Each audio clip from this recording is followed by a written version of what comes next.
Welcome to the Extra Mile podcast for bar exam takers.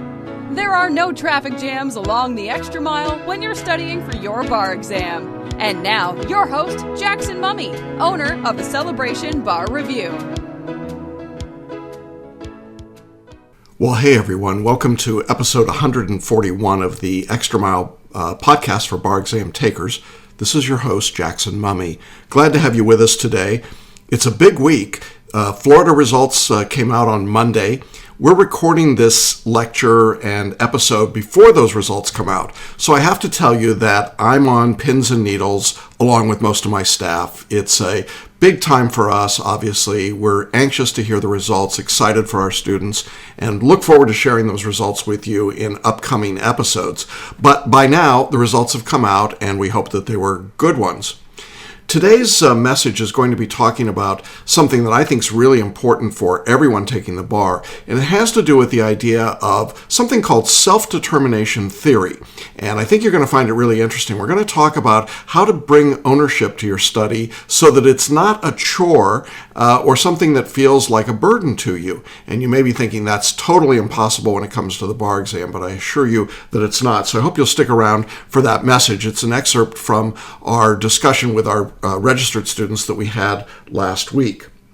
Now, if you'd like to see the video of that particular recording, or you'd like the show notes, there are a couple ways you can do that. The easiest is to go to celebrationbarreview.com/141, and you'll find the video and all of the information about today's show. You can also go to our website at celebrationbarreview.com, and you'll see a link at the top of the page for podcasts, and you can find today's episode as well as all of our previous episodes back to number 000. So they're all there for you if you're interested in going back. There is a wealth of information in those earlier episodes.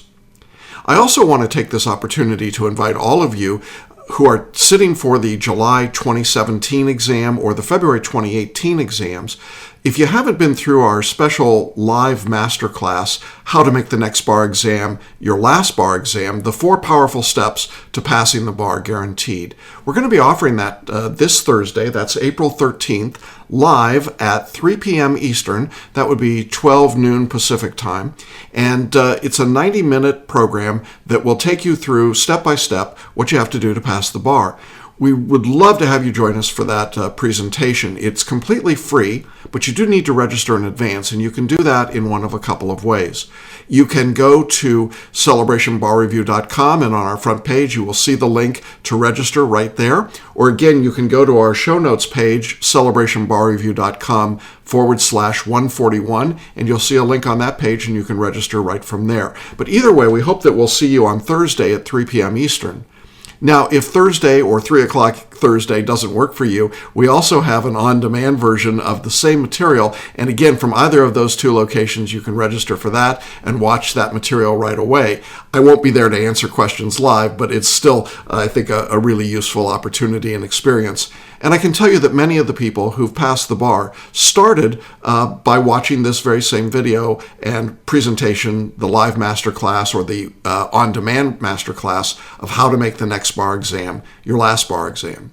So there's a lot going on in upcoming episodes. We'll be talking to some successful bar students. We have gotten some results out in Tennessee and Pennsylvania, had some good results in both of those states. So I'm excited to share those stories with you as well. But for right now, I want to turn our attention for those who are getting ready to study or perhaps have determined and discovered that they have to take the exam again, to talk about this idea of self-determination theory. So stick around and let's get to that message.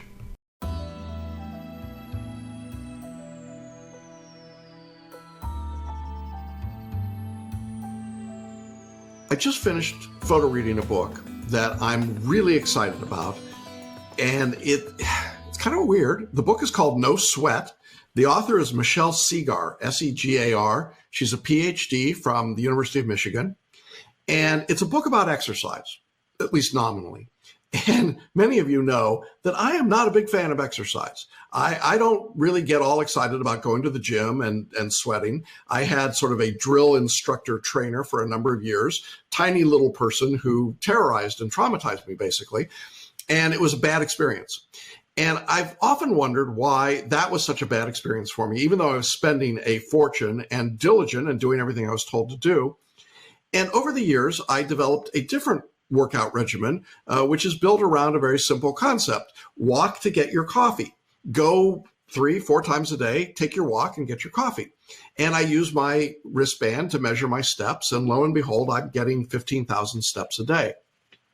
And it's really a remarkable transformation for me to be able to do that. And I've often wondered why that happened. Well, as it turns out, a friend of mine said, who knows that I'm interested in behavior and psychology and the way the brain works. And they said, listen, you gotta follow Dr. Michelle Segar. She's got this book out that is not about exercise. I mean, it is about exercise, but it's really not about exercise. It's really about the motivation behind it and why people can do some of these things so much more effectively than others, called No Sweat. Well, I photo read the book, which I love doing. And then I put it on an Audible book and I jacked the speed up to like 5x, which is great when you are, out taking your walk to get your coffee. And I was so struck with one of the things she talked about, and I realized, wow, this has perfect application to the bar exam. So I want to talk about what I call, or what she calls, self-determination theory, or SDT, which sounds vaguely like a disease you get, but self-determination theory. And I would subtitle it, The Benefits of Owning Our Choices. The benefits of owning our choices. You see, what she's talking about in the context of exercise will also apply to the bar review. Her premise is that when we have have-tos, things that we have to do, these are the things I have to do, versus those things that we're curious and motivated to do, it changes all of the motivation entirely. And I think it's as true for study in the bar as it is for exercise or almost anything else. So I want to kind of examine those things and then take a look at how you can take ownership of your study. Because one of the things that we know is that motivation for people when they're studying is a real challenge. Some people come at this very motivated. Some people come at it with incredible willpower. But lots of people lose steam. They lose enthusiasm. They get discouraged. They get distracted. And then they're out of the game or bad things happen. So I think this is a wonderful narrative in which we can place that process and begin to understand it. So here's what Dr. Segar says. She says there are things you have to do in life, and she talks about exercise. And she says, when you're told you have to do it to lose weight, for example, which is what I was told, it feels like you're being controlled. Yeah, sure does. You got to lose 15 pounds or 20 pounds. Don't tell me what to do, man. I don't like that. Don't control me. But that's what it is. And it doesn't matter who's saying it, whether it's your doctor or it's your family or, whatever. It's just like, or maybe it's just looking in the mirror or standing on the scale. It feels like you're being controlled. The other quality of something you have to do is that it feels like punishment. When I went to the gym to work out with the trainer because I had to lose weight, I felt like I was being punished. No doubt about it. I mean, any excuse to avoid going to that gym, even though I paid a fortune to do it, and even though the trainer was top-notch, one of the world-class trainer, and she's a lovely person, okay? I don't want to make her out to be something else. She was lovely. But it felt like punishment. The entire time I was there, I hated it. I felt like I was literally being punished for being fat, old, and out of shape. Okay. And I'd look at all the, this was up at the beach when I started doing this. And so there are all these tan muscle surfer guys, like, yo, dude, I just bench pressed 400 pounds. Woo, like, really? This is not fun. I don't like this. It's punishment. And I felt controlled. That's when something is a have to do. On the other hand, she describes this other process in which we are curious and motivated. If I'm curious and motivated to do something, then everything changes. First of all, instead of feeling controlled, I have autonomy. I get to make my own decisions about it. So if I'm curious and motivated about my getting outside, learning, listening to books, having some time to decompress, getting my coffee, and I get to choose when I take my walks and how far I walk, it's autonomy. I love that. I get to make those decisions. June can tell you I put it on my schedule every day. I'm walking. Actually, we call it a drock. I drive a certain distance and then I walk the rest of the way. New words we're making up. So I've got autonomy when I'm doing it. The other thing that happens when I'm curious and motivated to do exercise or walking is that I have ownership. Now I own the activity. When I decided what kind of exercise I wanted to do, which was walking, because I enjoyed walking. I don't enjoy bike riding. I don't enjoy swimming. I enjoy walking. I can put on my headphones. I'm a happy guy, and I can listen and talk and think and do all these things. I've got ownership in the activity. So suddenly things have changed. Now, that's all a broad context, this idea of when you have to do something versus when you're curious and motivated. Now I want to draw that down specifically to taking ownership of your study for the bar, because I think there's a very clear and direct correlation. So I want to give you 3 ways that I think you can take ownership of your study so that you become curious and motivated instead of feeling controlled and punished. Hope that makes sense. Okay. So the first step in how to take ownership of your study is to frame the activity. Frame the activity.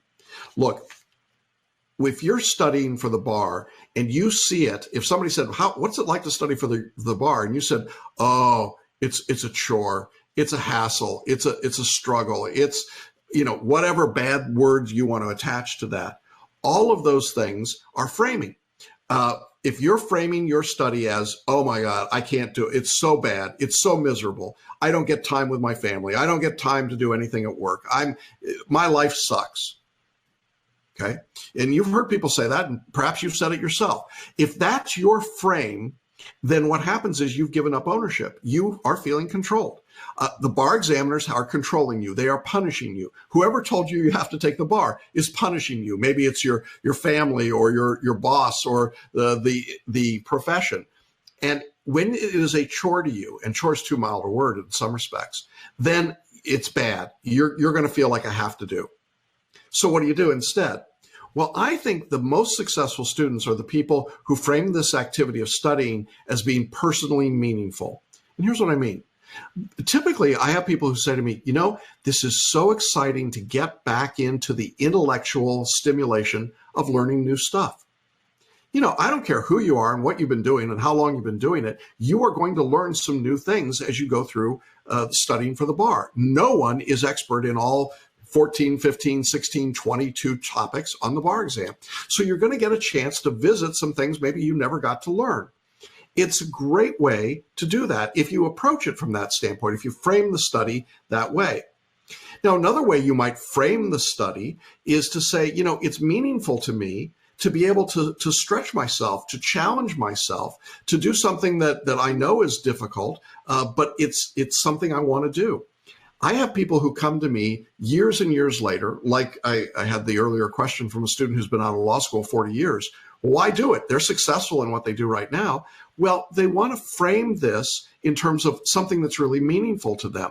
This particular person said, I've got 2 children who are in law already. I'd like to go into practice with them. That's personally meaningful. And because it's personally meaningful, it's no longer a chore. It's just a step that you take to go through. I've also had students say to me over the years that they found it meaningful that we talked about more than just the nuts and bolts of the law. That is, we talked about learning and behavior, discussions like the one we're having today. We talked about how people handle stress and handle challenges, and that they found nuggets, I guess, for lack of a better term. They found some wisdom. They found some insight. They learned some things about themselves that were really meaningful and important to them. So if you frame the activity in a way that's personally meaningful, it's going to really help you take ownership. Again, it's going to give you that autonomy that you want, and that's going to lead to a more successful result. So that's the first way that I think you take ownership of your study. The second way to take ownership of your study is to consider what Dr. Segar calls the why. The why. Why do you do something is very important, right? Why do you exercise? If I ask that question of most people, I think they'd say, I do it to lose weight or to look better.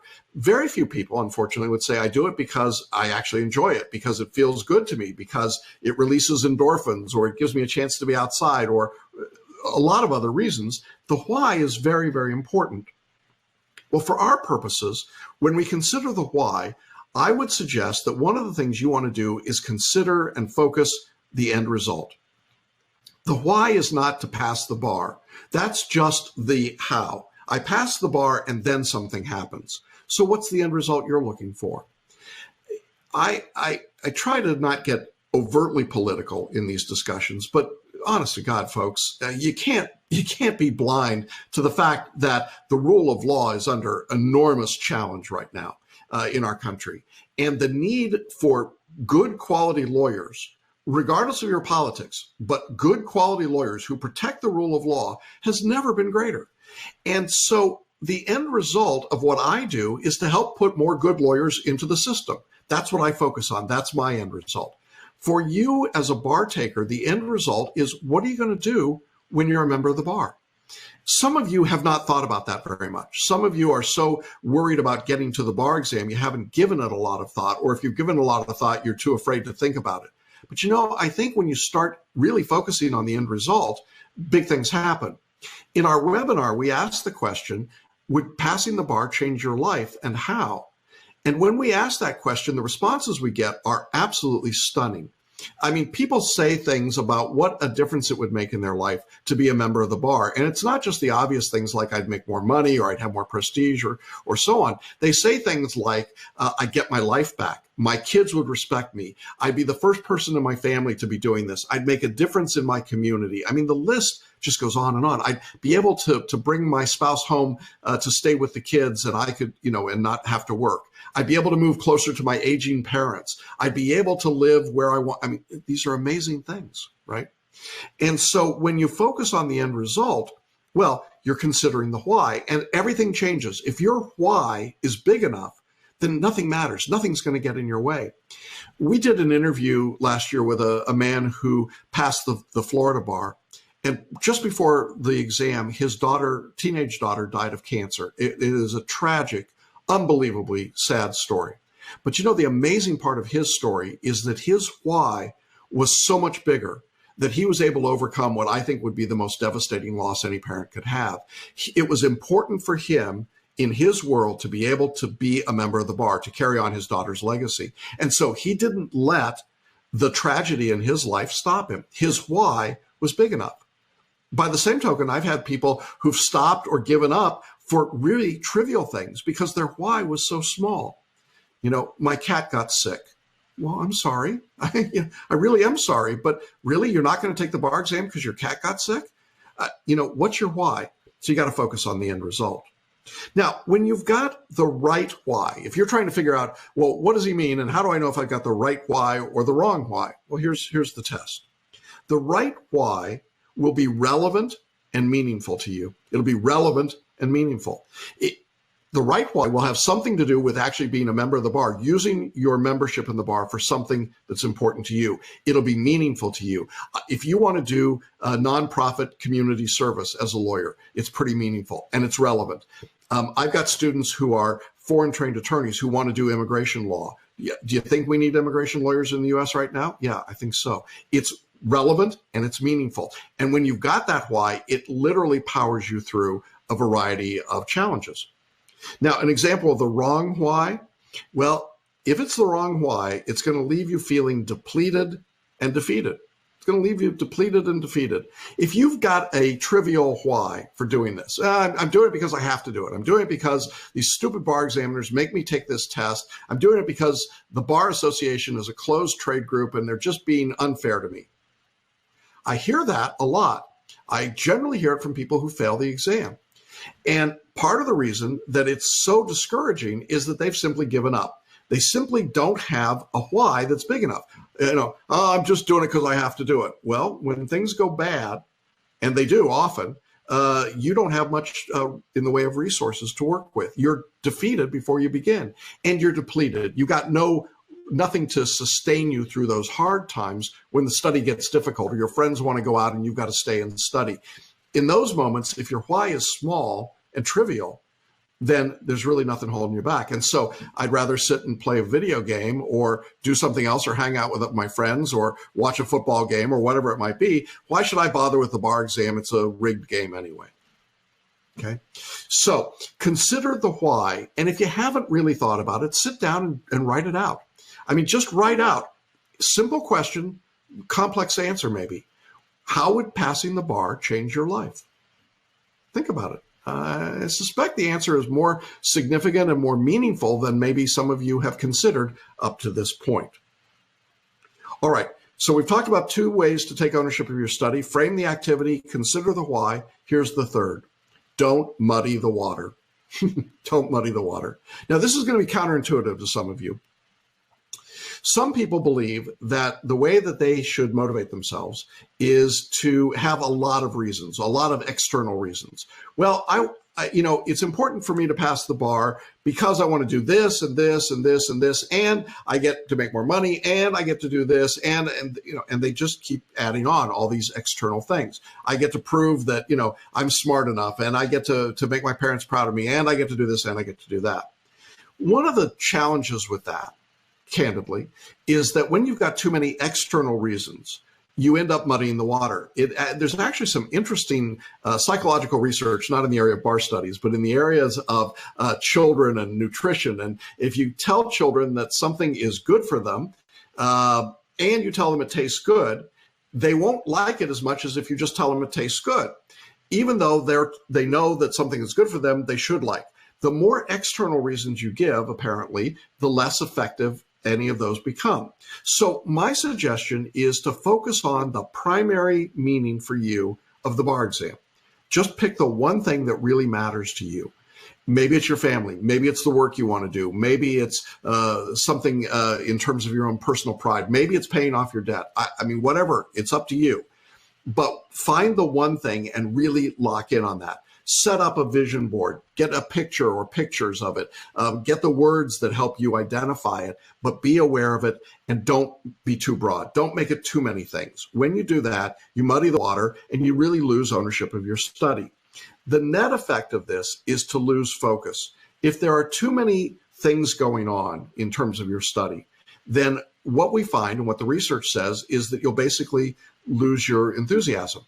In the context of exercise, if someone says, well, I want to exercise because I need to lose weight and because I'm hoping to find a really good husband or wife at the gym, neither thing happens. It just doesn't work that way. Find the one primary thing that you want to do and the primary reason, and then stay with that and keep your focus there. When you find the primary meaning of what you're doing, lock into it like a laser beam. Get it in your brain, get it in front of you, get it in your affirmations. There was a great thread on our Extra Mile Facebook group today about affirmations and developing your affirmations and really trusting them and working with them. There are terrific affirmations in our course. The Paraliminals have great affirmations as well. I find it really helpful to lock in on one and stay with it for a while and really lock it in, really make it real, own it, and come to find that as my primary meaning. There is a reason that you're taking the bar exam beyond the fact that you have to take it. Everyone has to take it. The point is not that you have to take it to practice law. The point is, what do you do after that? And if you can start looking beyond the taking the exam to what happens next, I think you get much better results. What Dr. Segar found was that when people exercised because they enjoyed just being out, when they saw it as a reward, as a treat, when they gave themselves autonomy and ownership, then even if they did less hard sweating, break it down exercise, they got better results. But the people that grind it out, that go religiously, that do all the work, that, because they're told they have to, or they feel like they have to, those people, well, you know what happens. They stop going to exercise. They go on, they go off, they go on, they go off, and they never make any progress at all. If you're like so many people and you struggle with exercise, I can't recommend enough this book, No Sweat. But I think it's getting a lot of play in a lot of social behavior circles because this idea of the self-determination theory just goes so far. I think that if when you are writing an essay in the bar exam and you're doing it because you really want to test your ability to articulate and solve a problem that's given to you, here's this opportunity to take a new set of facts and figure it out.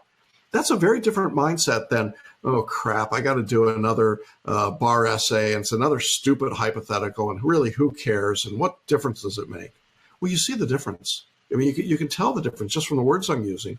And so when you have self-determination, what the theory says is you're going to get much better results, more long-lasting results, and more valuable results.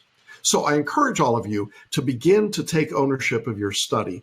The benefits of owning your own choices when it comes to study are literally incalculable, but I see over and over again, students who pass the bar are the people that own their own choices.